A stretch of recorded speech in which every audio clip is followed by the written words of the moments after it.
जय हिंद, जय शिवराय. मी स्वराज्य शिलेदार. सांगायला खूप दुःख होत आहे. संपदा मुंडे उच्च शिक्षित डॉक्टर MBBS झालेली, तिने स्वतःला संपवलं की तिच्यावर अत्याचार झाला आणि इथल्या व्यवस्थे भडव्या लोकांनी तिचा जीव घेतलाय. हे सत्य आहे. हे प्रूफ सकट सांगतो आम्ही. त्या माऊलीचा इथल्या व्यवस्थेने, इथल्या भडव्या लोकांनी, इथल्या राजकीय लोकांनी स्वतःच्या स्वार्थासाठी जीव घेतलाय. त्या माऊलीवर अत्याचार झालाय आणि महाराष्ट्राच्या जनतेने शांत बसायचं नाही. कारण का अशा किती संपदा मुंडे, अशा किती माऊले स्वतःचा आवाज उचलण्यासाठी लोकांपुढे जात असतील, पण इथली व्यवस्था, इथले पोलीस प्रशासन, इथली राजकीय माणसं तो प्रकरण दाबत असणार. आणि नक्कीच आहे तो प्रकरण हे राजकीय लोक दाबतात, पोलीस मॅनेज होतात. त्या माऊलीने आवाज उचलण्यासाठी पोलिसांना कंप्लेंट केलेली होती, पण इथल्या पोलीस प्रशासनाने ते दाबलेलं आहे. म्हणून सांगतो, तिच्यावर अत्याचार झालेला आहे. तिने सुसाईड नाही केलंय, तिला संपवलेलं आहे. आणि मरताना सुद्धा ती स्वतःच्या हातावर सात ओळीचं लिहित बसेल. हे कोणीतरी नालायक भडव्या लोकांनी लिहिलेलं आहे. आणि जर हे ज्या पेनाने लिहिलेलं आहे ना, तो पेन शोधा. तो पेन का नाही भेटत आहे? त्याच्यावर कोणाचे ठसे होते हे का दाबलं जात आहे? रुपाली ताई महिला आयोगच्या अध्यक्ष आहेत. ती माऊली मरून 90 दिवस न झाले, तर ह्यांना सगळे प्रूफ मिळाले, सगळ्या गोष्टी मिळाले, CRD मिळाली. कसं काय? एक माऊली मेल्यानंतर 2 दिवसात तुम्ही येतात, तिच्यावर तुम्ही शिंतोडे उघडता. ती हिच्याशी बोलली, तिच्याशी बोलली, रात्रीचे चाट आहेत.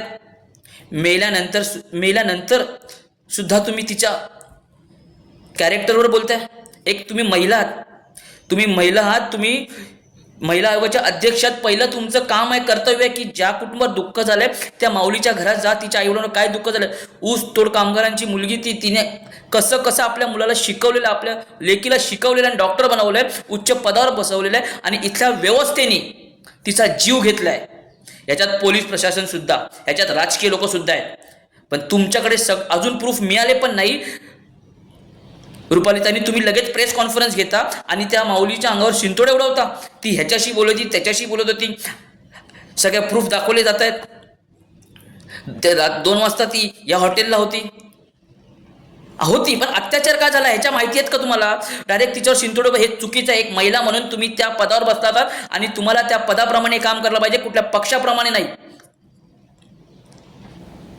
तुम्ही राष्ट्रवादीचे महिला आयोग नाही आहात. तुम्ही या महाराष्ट्राचे महिलांना संरक्षण देण्यासाठी तुम्ही त्या पदावर बसलात आहात. तुम्ही त्या पदावर बसल्याप्रमाणे साजेशी काम केलेलं नाही आहे. तुम्ही त्या पदावर बसू शकत नाही. म्हणजे एक स्वराज्य शिलेदार म्हणून, भारतीय स्वराज्य सेना स्वराज्य शिलेदार म्हणून मला सांगायचं की आम्ही या गोष्टीचा निषेध करतो. तुम्ही या पदावर बसू शकत नाही. तुम्ही लवकरात लवकर राजीनामा द्या. महाराष्ट्र जनतेला सुद्धा सांगायचं आहे, ह्यांचा राजीनामा आपण मागितल्याशिवाय शांत बसायचं नाही. आणि त्या माऊलीला, मुंडेताईला जोपर्यंत न्याय मिळत नाही तोपर्यंत सुद्धा शांत बसायचं नाही. कारण का अशा किती महिला आहेत त्यांच्यावर अत्याचार होतोय आणि इथले निर्लज्ज प्रशासन दाबून ठेवत आहे.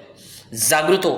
ती तुझी सुद्धा बहीण आहे, तुझी सुद्धा आज आई असेल, तुझी सुद्धा मुलगी असेल. आज तिच्यावर अत्याचार होत असेल, पण ती कुठे ना कुठे स्वतःला संपवेल. ती संपवायच्या आधी अशा लोकांना या व्यवस्थेत गाडलं पाहिजे. पण जागृत व्हा. ह्यांच्या विरुद्ध आपल्याला बोलायला पाहिजे. रुपालीताई, आमचं हात जोडून तुम्हाला निवेदन आहे की आपण त्या पदावर बसू नये. तुम्ही तुमच्या पदाचा राजीनामा द्या. आणि ते जे सत्तेत बसलेत ना, त्यांनी सुद्धा विचार करा. किती पाप कराल, ती पाप कराल ना तुम्ही, ती पाप तुमच्या मुलांना लागणार, इथेच भोगणार आहात तुम्ही. यांच्यामध्ये खासदारांचे PNचं सुद्धा नाव आहे. धमक्यांचे फोन देऊ नका मला. धमक्या येऊ द्या, सत्य आहे, बोलणार, नक्कीच बोलणार. जय हिंद, जय शिवराय.